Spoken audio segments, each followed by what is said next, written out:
In today's Hands-on Gardening, Cory and Steve show us a really easy and inexpensive way to grow the garden or landscape in your yard this spring.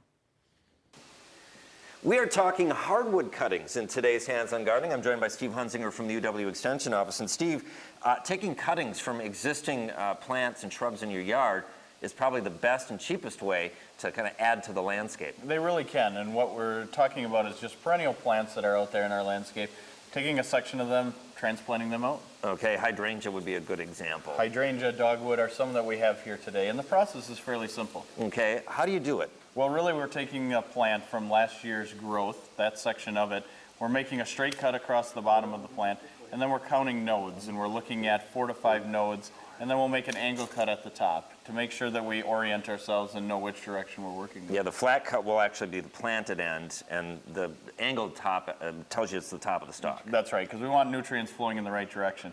After that, we're going to dip the flat end, or our end that's going to be into the ground, into auxin or a rooting hormone.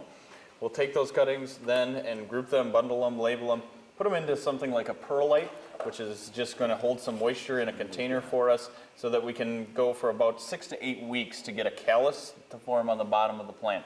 The reason for that is that our rooting will start to stimulate once they break that or get that callus to form. Okay, and after 6 to 8 weeks, you can either pot it, or if it's warm enough outside, just plant it right into the ground. Absolutely, and what advantages to doing either one of those is they get the roots established. Usually we want to establish them for about a year before we transplant them into maybe where they're going to actually be.